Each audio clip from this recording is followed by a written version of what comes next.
All right, let's get started. So first of all, any questions regarding lab homeworks, so on? Okay, so yeah, let's review what we covered in the last lecture.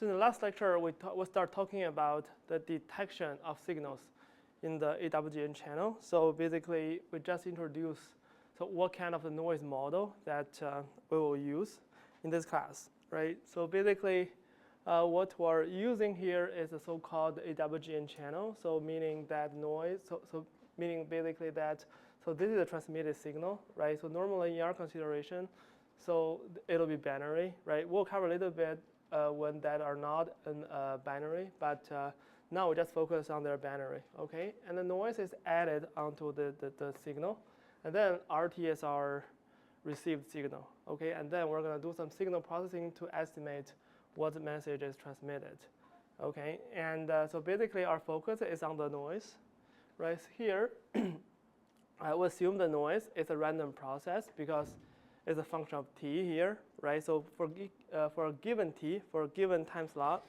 or any time point, so n is a random variable, okay? Yeah, and so here are some causes of the noise. So one source of noise is thermal noise, right? And the other source of noise are from the interference, right? And so we'll see that it is reasonable. I think from the thermal noise is normally modeled as a Gaussian process. And also in practice, so it's also reasonable to measure the interference from the coordinated user as a Gaussian process as well, right? So the reason that we're using the Gaussian distribution for the noise is because of the central limit theorem, right? So basically, for any random variable, if we add them together and normalize it, and then we're gonna get a Gaussian distribution, right? So did you learn anything about the central limit theorem in your probability class? So who heard of it? Yeah, you may Google it a little bit. It's called central limit theorem. So basically, it means that no matter what, right? Any independent, any summation of independent random variable, then it will converge to a Gaussian distribution after some normalization. Okay, so that's why we consider, so we model lots of things as a Gaussian distribution in practice. Okay, and here, so in particular, we assume, so besides Gaussian, we assume the noise is also white.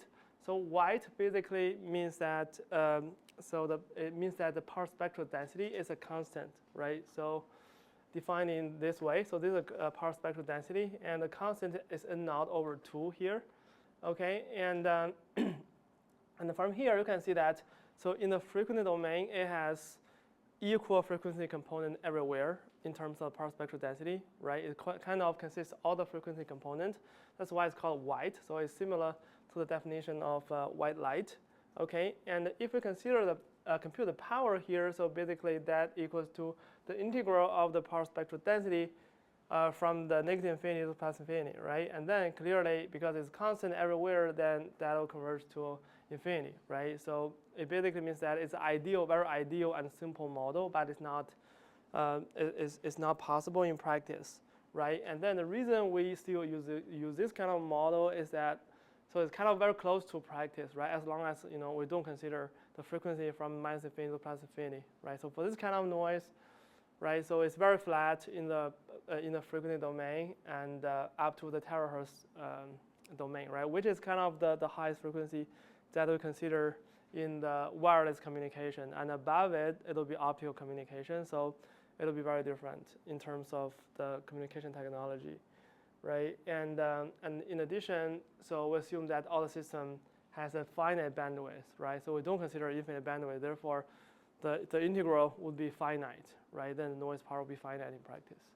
Okay, so those are some motivations that we're using this kind of model. And if we take another look at this, right? So if we do the inverse Fourier transform of the power spectral density, then we're gonna get the autocorrelation function, right? So remember that the autocorrelation function is a function of tau, right? The tau basically means that the difference, the delay between the signal and itself, right? When we compute the autocorrelation function here. Okay, and for the autocorrelation function, so basically we're gonna have a delta signal, a weighted delta signal, right? Because in the frequency domain, it's a flat, it's a constant, right? And then so basically it equals to this one, right? So when tau is not 0, then it'll be 0. When tau is 0, it'll be infinity, right? And this infinity is nothing but the signal power, and so it is the same as what we argued before, right? Because the power is infinity, right? And so here, a very important assumption here is that, so for this kind of model, so this R autocorrelation function, R tau, only depends on tau, right? So which is separation of the two samples of the signal, right? But in general, so this can also be a function of t as well, right? Because tau is a delay and the t is the time. We have two variables here, right? And then it could be also a function of t, time, right? But in our case, it's not a function of t, so which is good. And so it's kind of some form of stationary random process, right? In particular, so here I think we call that the Y-sense stationary in our case, right? But it's not that important in this class. Just assume that. So we know the part. So we know the autocorrelation function is just a function of tau here. Okay, and so those are the definition of white, right? And then the definition of Gaussian is as follows. So this is a definition of the Gaussian random variable, right? It's not a definition of Gaussian process, right? For the Gaussian process, it's any sample that will be a Gaussian random variable, okay? And any multiple samples, so that will be a Gaussian vector, okay? So for a Gaussian distribution, or we'll call that normal distribution, so we have two parameters to think about, right? One parameter is the mean, call that mu, and the other parameter is the sigma, we call that variance, right? So those are the definition of the mean and the variance, right? Okay, and in particular for the probability density function, so it's given by this formula, right? And and here, so this capital N normally means a random variable, and this small n basically means the value of it or the realization of it, right? So the integral of the PDF will give you the probability that the random variable within a certain range, okay? And in particular, so if we want to compute the probability that capital N is bigger than a small n, like this, so basically we just need to compute the area under the curve here, right? And so basically, this is how you compute it, right? So basically, that equals to a Q function, right? So here you need to normalize the Q function a little bit. You need to use this n minus the mean and divided by the standard deviation. And this is the definition of the Q function, okay? So the reason we characterize it in terms of the Q function is that so the integral, we cannot compute the integral of it, right? The reason is because we have a square here, right? If it's an expectation and square, then we cannot compute it. Right? I think there's a minus sign here I missed, right? Need to add it. So we cannot really compute it. Then, so what we do is that we compute that numerically and then make a table of it. And then every time when we want to see the value of it, then we just look at the table, okay? So normally we have the table of the Q function, and every time when we have a different value of the mean and the variance, we just need to normalize it to a standard normal distribution defined in this way. Okay, that clear? Okay, so this is how we can characterize the probability of it. So we're going to go back to this later to characterize the error probability. Okay, and in addition, so Q is called complementary cumulative distribution function or survival function. Okay, and in Python you can use the stats library, right? Sci-fi step, you need to import sci-fi and then import this, and then you use this function to characterize as a Q function. Okay. All right. I think that is all we covered in the last lecture. So any questions? So we're going to continue today.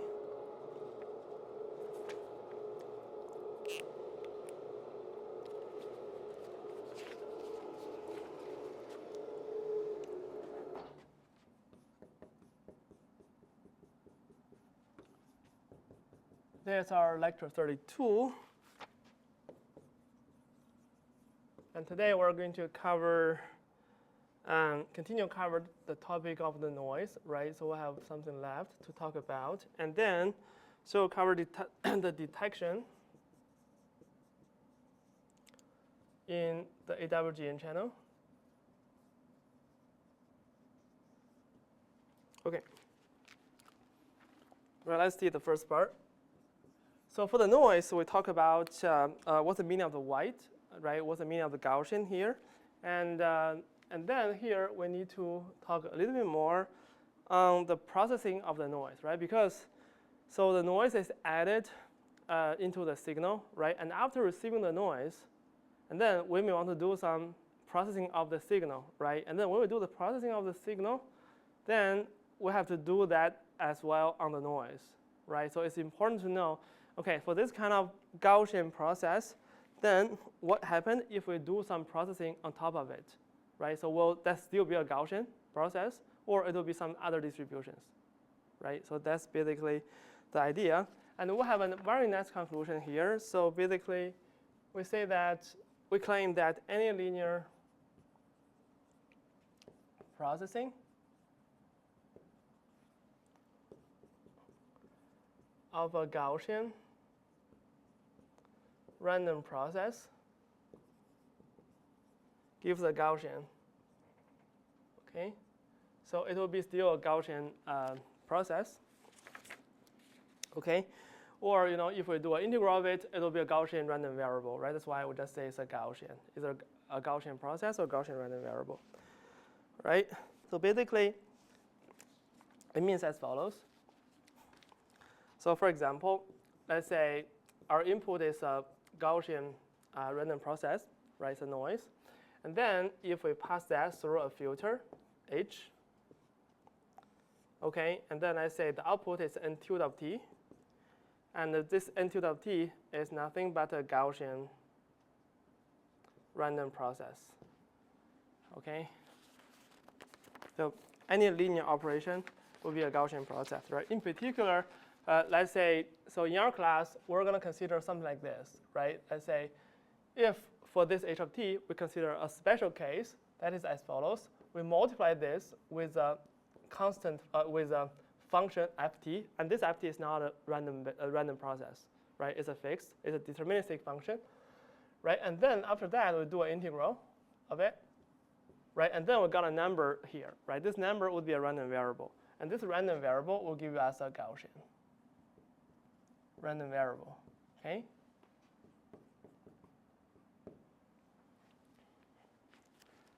Right, this is what we mean here, right? So if we input that to a linear with a linear filter, right? And then we're gonna get a Gaussian random process. And then if we do like this linear operation here, so we're gonna get a random Gaussian variable, okay? So yeah, as long as the operation is linear, then everything would be Gaussian. Right? How to prove it? Right, let's say maybe this continuous time operation is kind of hard, but what if you add to a Gaussian random variable and you get a Gaussian? How can you prove it? Yeah, did you learn anything like that in your probability class? Right, so basically you just need to prove the PDF or the CDF of the summation of this new random variable, which is summation of two Gaussian random variable, will be Gaussian, right? How to characterize the PDF of it?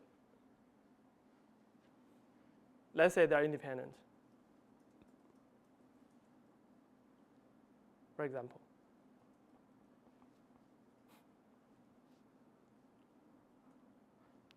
Yeah, who remember that somehow?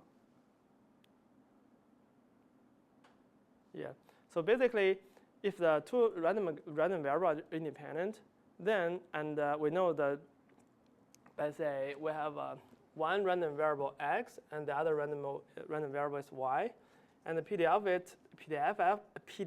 of it is fx, and here's capital X and this small x, and fy, y.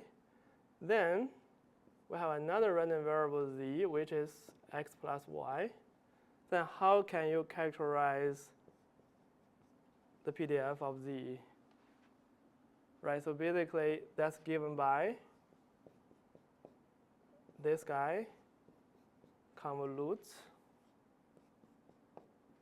with this guy.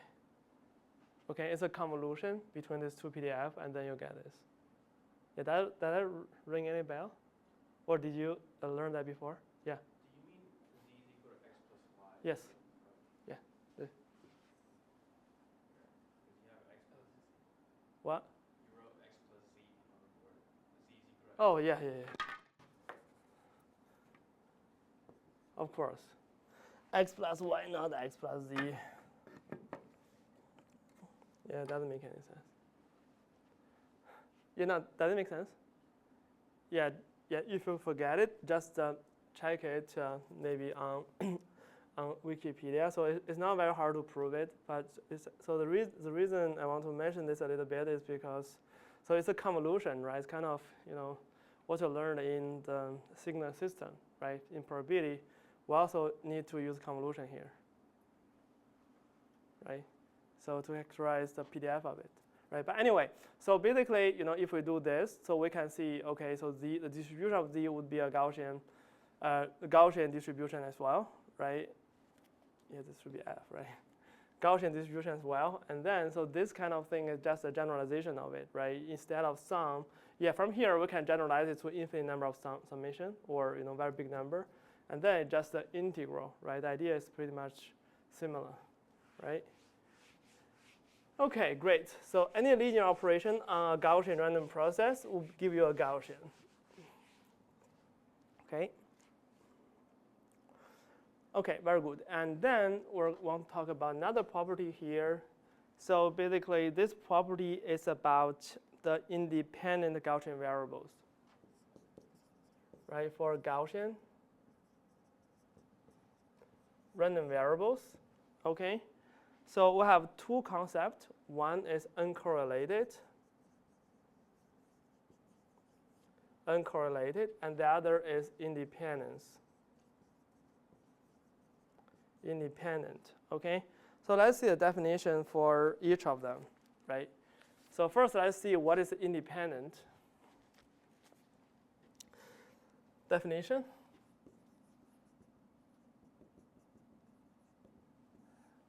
So this independent basically means that it means the statistically independent, or we use SI to denote that, okay? So we say the random variables are statistically independent, or we use SI, okay, to denote the statistically independent. If and only if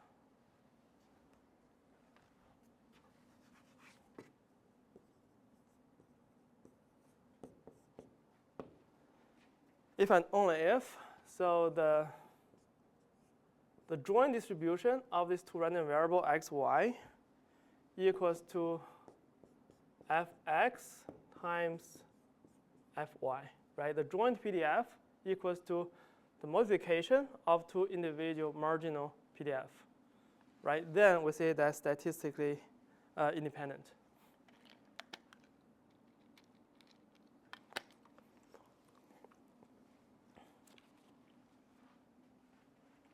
So any question on this? So basically it means that statistically, if we know x, so it doesn't tell you anything about y, right? Does that make sense? Right? They're statistically independent, right? For example, yeah, maybe it's not a good example, but because they are, here we consider it's PDF, right? They're continuous variable, but if it's discrete, it's like, okay, so if I know the value of y and the probability of x is like a binary, right? Let's say the probability of x equals to 0 and or equals to 1, they're all half, right? And if we know y, then the probability of x equals to 1 and 0 are also half, right? So it doesn't impact anything on the determination of x, right? That means that they are independent. Does that make sense? Okay, great. Yeah, these are the definition of the independence. So now let's see what is the definition of uncorrelated. So they're very related definitions, right? Let's say here definition. We say the random variables are uncorrelated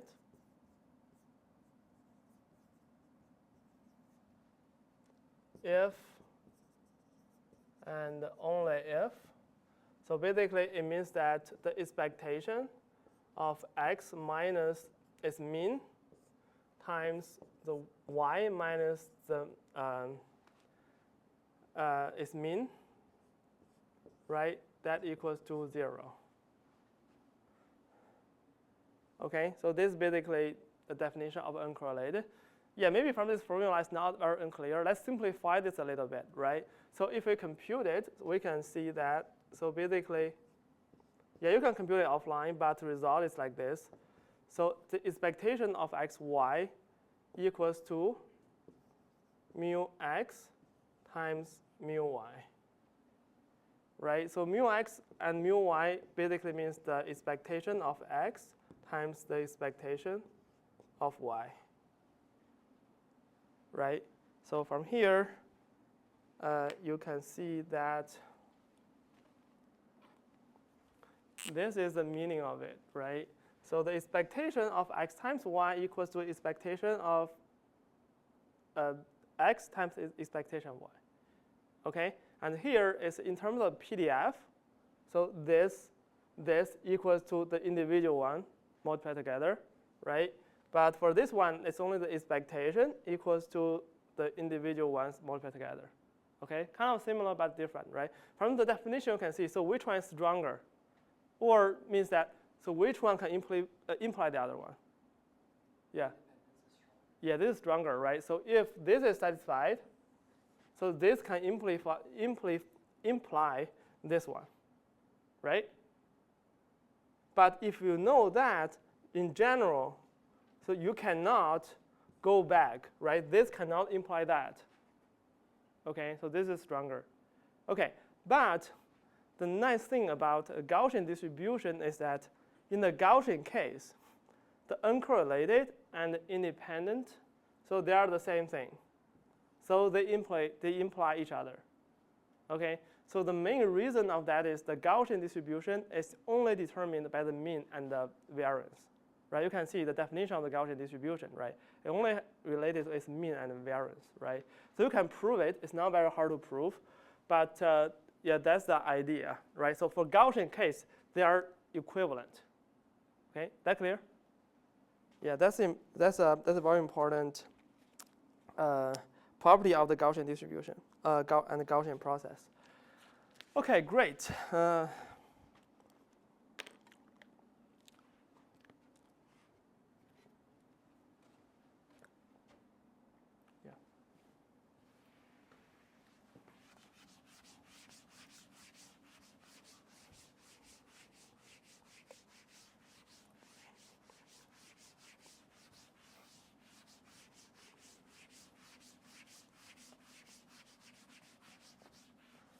Okay, so we're going to use all of this nice property in our later computation, right? So now we conclude that, okay, so we talk about part A, so which is the white part, right, of the noise, and then we talk about B, which is the Gaussian part of the noise, right? So we model the noise as a white Gaussian random process, okay? So basically, yeah, let's emphasize it. So basically what we do is that we can treat the white Gaussian noise as a Gaussian process. But in particular, so here we consider a special case, so which is the zero mean Gaussian random process, okay? So we can treat our white Gaussian noise as a zero mean Gaussian process. So basically, it means the follows: the expectation of n of t, so that will be equal to 0, okay? So this is what we assume in practice, right? So yeah, this for all t.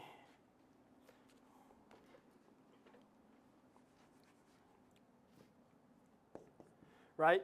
If the expectation weight is not 0, we just pass it through a filter to filter out the DC component, and then we're good. Okay, so we can treat that as a zero mean Gaussian process. And in particular, yeah, now because it's a white Gaussian noise, right? And from the white part, from part A, so we can tell that, as we said before, so this expectation of this, so which is the autocorrelation function, right? So we know that equal to 0 if what? Tau is not 0, right?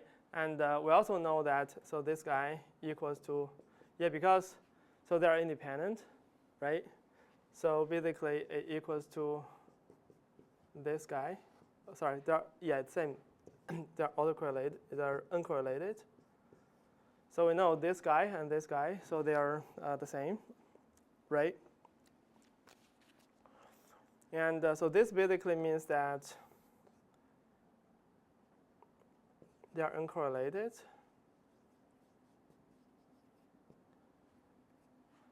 Okay, and also means that they are independent.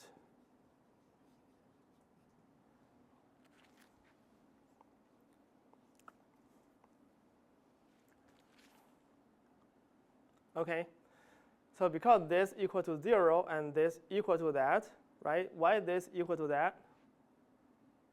Yeah, because each of them is 0, right? Because we have this assumption, right? So this formula holds, right? If this formula holds, it basically means that they are uncorrelated because this is the definition of uncorrelated, right? Because they're uncorrelated, so they are independent, right? So this independent basically means that, you know, any nt and nt minus tau, of course, tau cannot be 0, so they are statistically independent. All right, is that clear?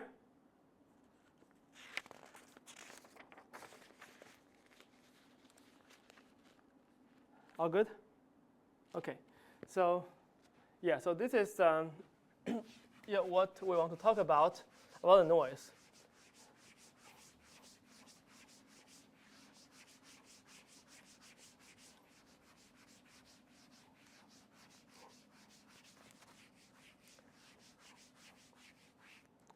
And now let's start talking about the second topic, which is the detection in AWGN channel. Okay, so now let's remember, so basically this is our system diagram, right? So this is our transmitted signal, and then we add a noise, and this noise is a WGN noise, white Gaussian noise, right? And then after that, we assume we receive R of t, right? So R of t will be nothing but Si of t plus Nt, right? So this is our received signal. And then after that, we're going to do some processing here, right? So we can call that demodulation or whatever. So we're going to do some processing here, right? And then, so we're going to determine whether the transmitted signal is which, right? Normally, we assume I is a 0 or a 1. Okay, so this is our system diagram. Okay, so now we're going to see what we're going to do in this part, right? So we're going to see what we're going to do in this part, right? Once we receive R, then what we're going to do. Okay, so basically, now we're going to replace it with some specific operation, okay? So basically, what we're going to do is as follows.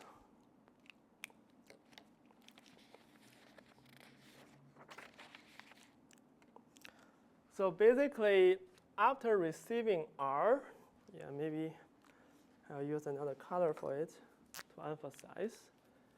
So we're going to multiply R with one or a few specific function. Let's see, we just multiply this with the f here, so which is a deterministic function. It's not random, okay? And then we do an integral of it, right? And then we make a decision to see, yeah, there will be a decision block here as well, okay? After the integral, there will be a decision block, right? So we need to determine, which signal is sent. Okay, so this is a system diagram, and now we're going to see, okay, what we're going to do here, and probably in the next lecture, or maybe if we have time in this one. So we're also going to see what we do here. Okay, so that's basically the agenda, and we just remove it, right? If you still remember, we have a diagram here. So input is the noise, right? And then we have a multiplication and an integral. Okay, and you can see that is very similar to this diagram. Okay, and you may imagine that we have this plus that here, right? After multiply this guy with the f of t, and then pass through an integral here, so this nt will basically become a Gaussian random variable. Okay, so that's basically the idea. Okay, so let's see how we can do that exactly.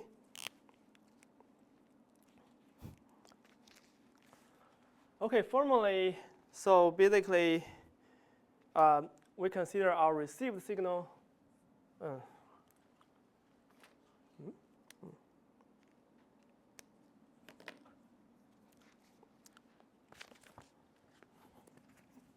We consider our received signal as r of t, right? And assume that is a real signal, right? So we're not going to talk anything about complex signal in our class, but its extension is pretty straightforward. So we consider this is a real signal r of t. Okay, and then so we let ft that to be a real basis function. Okay, so we're going to explain what this means exactly, but now we're just assume that, okay, so this is a deterministic function, okay, and then we're going to see what that will be, to make it work, okay, and so now basically what we do is that we use RT multiply FT and then do an integral, okay, and then you can see what kind of operation it is. Right, one signal multiply another one and then do an integral. So does that ring any bell? Yes. Exactly, that's the inner product, right? So basically, what we assume is that, let's say here is a signal called R. So this R is nothing but an inner product between RT and FT. Okay, yeah, all this operation is nothing but an inner product operation. Okay, so now let's see what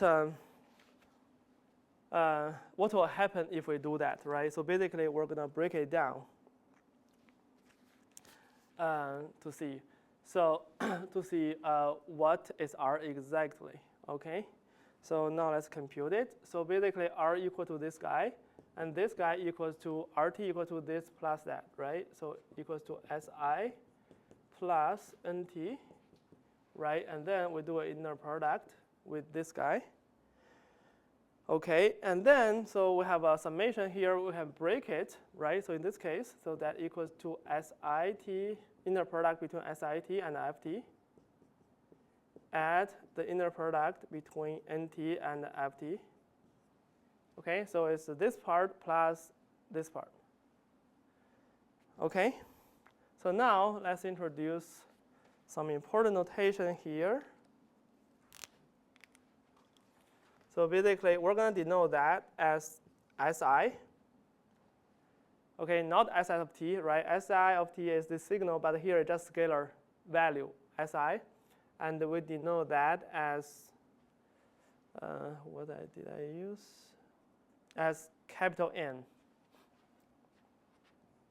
right? And you may think, if we fix I, so this guy will be a deterministic value, right? But here, because n is a random process, and then after this inner product, so this will be a random variable, right? That's why we use capital N to denote it, right? Normally, for random variable, capital means the random variable, and the small letter, lowercase letter, means the realization of it, okay?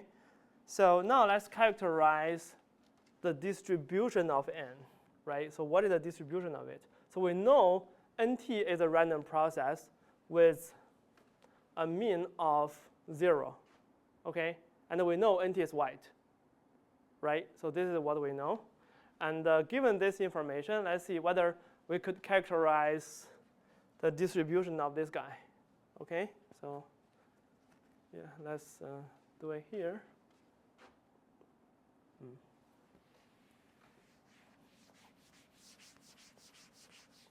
Yeah, can you see that here? Okay, yeah, because the majority of class is sitting on this side, maybe it's better to write more here.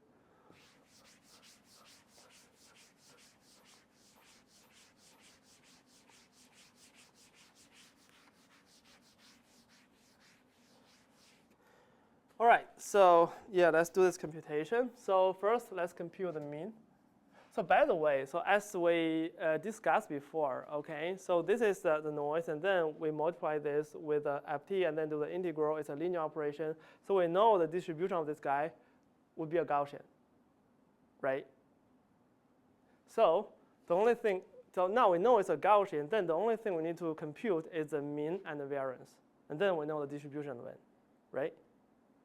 So now what we are going to do is to compute the mean and the variance of capital N. Okay, so first let's compute the mean. Mu of n, so that's equal to the expectation of capital N, right? That's the expectation of this operation, right? Nt times ft, and then we do integral from minus infinity to plus infinity. Okay.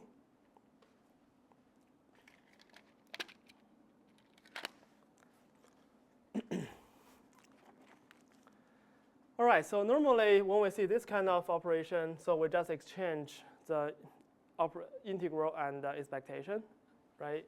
So that can make our life much easier. Then we have the expectation of nt multiply ft, right, and dt. Okay, and now for this guy, because ft is a deterministic, right? So that basically equals to expectation of nt multiply ft. Right, and we know this guy is what? 0, right? Okay, so that's 0. Then the whole integral will becomes 0, right? So mu n is 0. So this part is relatively straightforward. Okay, so now let's compute the variance of it, right? So the variance of n.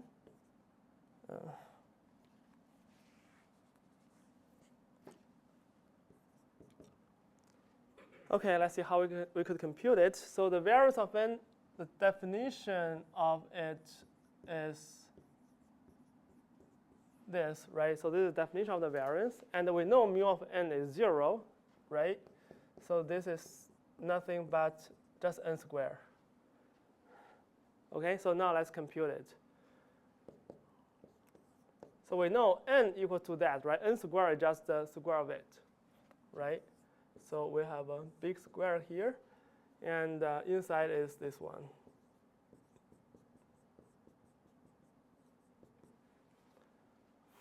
Okay, so now let's see how we're going to compute it. So basically, normally when we do this, so it's not that easy to do it, right? So normally what we do is as follows. So the idea is still this, right? So we want to exchange the order of the expectation of the integral, right? So now, yeah, this is kind of, if we just move it inside, it's still hard to work with, right? So basically, the trick is as follows. We use this trick all the time, basically, for this kind of problem.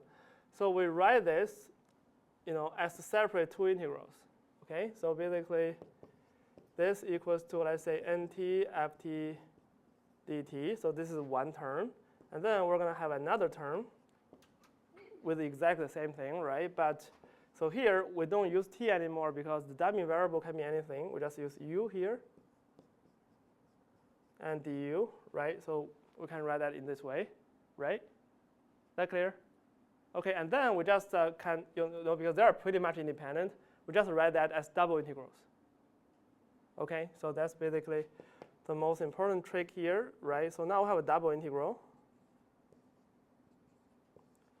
right? And we have nt times nu ft times fu dt du, right?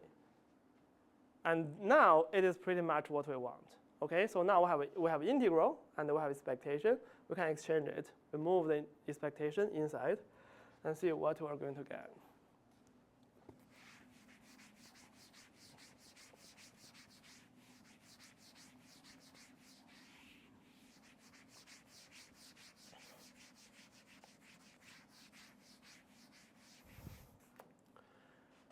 Okay, so that basically equals to double integral, and then we have our expectation inside again. So here, so ft and fu, they are deterministic, right? So when we take expectation, we just need to consider these two terms, right?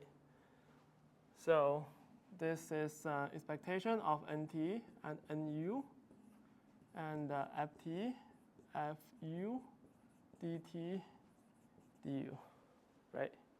Okay, so now let's see what that is. What that is? Is that familiar? So we have nt times nu. Before, what we see is that nt times nt minus tau, right? So what is the expectation of nt times nt minus tau? So that gives you the autocorrelation, right? So this is nothing but autocorrelation, is that right? Yeah, then, so what does that equal to? Yes? I have a question. Yeah. It's regarding the exchange of the variable. Uh-huh. And now how it's t minus tau. Like, how does that work? T minus tau, oh, what? Yeah, like, so. Oh. Yeah, for the autocorrelation function. So you change the variable. Yeah. To u. Yeah, exactly. That's a very good question. Yes, this is what I'm going to write here, right? So basically, what to do here is that, what's that? So this is basically t minus u, right? And this is basically your tau, right? So basically, what you'll get here is that before you got to autocorrelation is delta what? Delta tau here, right? So now delta tau is this guy. So this is your tau, right? So basically, it's delta t minus u. Right? Does that make sense? Yeah, I think so. Yeah. Okay, great. Did that answer your question? This is like the change of the variable. When did we do that? Oh, why did we do that? Yeah, because they don't have to be the same, right? Yeah, because it just makes things more clear. You can write t here, it doesn't matter. But if you write t here, then we have nt times nt, but this t and this t are different, right? They don't have to be the same, right? Yeah, so just to make things more clear. Yeah. Good. All right. Okay. So now we know this equal to that, right? So I think our life would be much easier if we have this. So basically, we have t minus tau, or t minus u, and ft fu dt du here. Okay. So now remember we have double integral, right? So now we just pick one to integrate first, right? Let's say we integral u first, right? So basically what we do is that we have an outside integral that based on t, and then we have an inside integral that is this guy, delta t minus u fu, right, du, and then we multiply this by ft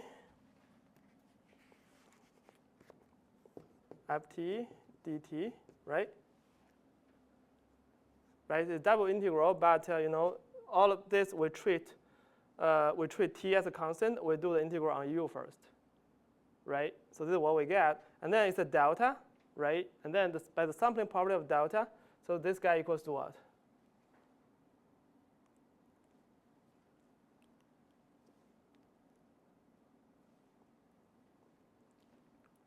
Sampling property, right? Or maybe I should do it vice versa, right? I should do it on T first, probably. Yeah, doesn't matter. What that equals to?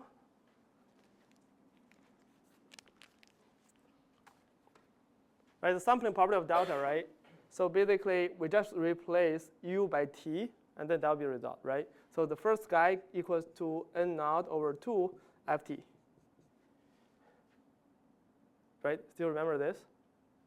Right, we multiply a function with a delta signal, right? What we do is we just replace this guy by T here, right? So we got this. And OK, so now what we get is we have a single integral here, and we have N naught over 2. We have ft multiply another ft and dt, right? And if we take the N naught out, and now we have an inner product between ft itself, right? So that's basically it's a norm of ft, right? So this is what you got. OK, so for simplicity, and as you're going to see later, we always have this guy equals to 1. Right? We assume we let that guy equals to 1. Okay? But it doesn't matter. We just, this can make our life easier. And then this will give us this guy, and not over 2. Okay? So remember what we're doing now. So basically, this is our computation of the variance. So which is given by N naught over 2, which is very nice, right? So because that's the value of the power spectral density. Okay? And given this, so now we know the distribution of capital N, right? So the capital N will distribute it as a Gaussian random variable, right? This is given by the property, right? But the important thing is that so the mean would be 0, and the variance is N naught over 2. Okay, so remember what we are doing now. So our received signal after the multiplication and integral. So this is our received signal. So that equals to SI, right? The SI is the inner product between SI of t and FT, right? This is SI. And then we add a noise here, right? And the noise is nothing but a Gaussian distribution with mean 0 and the variance N naught over 2. Okay, so this is what we got.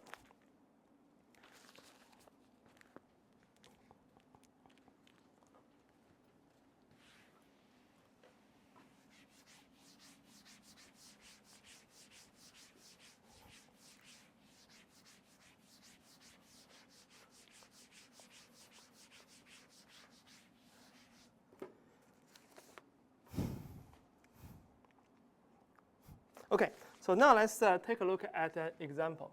So basically, next, what we're going to do is that we're going to characterize the distribution of R, right? So as you can tell, so SI is deterministic, right? It's a constant, OK? And this is a Gaussian random variable, right? So basically, the distribution of R is just a mean mean SI and the variance of N naught over 2. Okay, so that is basically the distribution of R, right? Let's write it down. So R is a Gaussian distribution with mean of SI and the variance N naught over 2. Okay, so now let's characterize what SI exactly is, right? So consider a simple example. Let's consider the simplest example, bipolar NRZ code, bipolar NRZ code. Let's say we consider that with square pulses. Okay, so basically that is given by this. Let's see, when we transmit a 0, so we have this, and or we assume S0 is this, right? Doesn't mean we transmit a 0. Whatever, so assume S0 is this one with a magnitude of A and duration of T, and S1. So normally we map that to be a 1 and map this to be a 0, right? Okay, so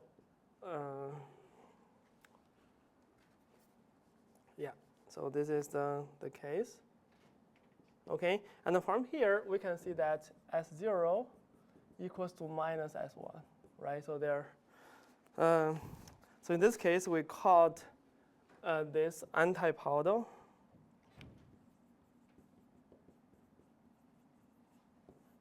Remember, antipodal basically means this one, right? Doesn't mean it has to be a square waveform, right? Actually, there can be other waveforms that we're going to see later.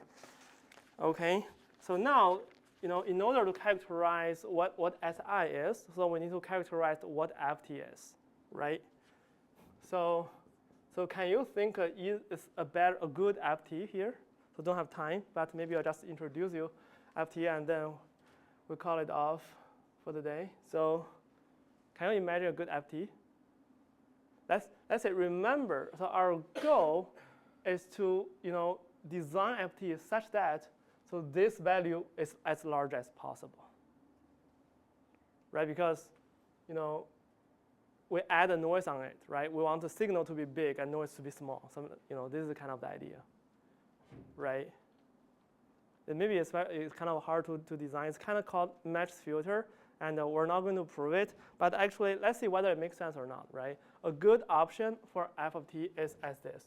We just pick either this guy or this guy as ft, okay? Maybe we want to normalize it because we assume the norm of ft is 1, right? We just pick this guy or this guy and normalize it as ft, okay? For example, we do st0 divided by the norm of it. We just pick that as ft. And this is the optimal choice, right, in terms of the signal-to-noise ratio, okay? The proof of it is very simple. We just use Cauchy-Schwarz inequality to prove it, but we're not going to spend time on that. But just remember it. So we're going to introduce a more complicated form of it. But in our case, we just assume ft equal to that. And then in the next lecture, we're going to see, okay, so given this distribution, and how can we detect the signal? How can we detect either as 0 or as 1 is sent? Okay, and then we're going to introduce the maximum a posterior decision rule. Okay, that'll be it for today. Thank you.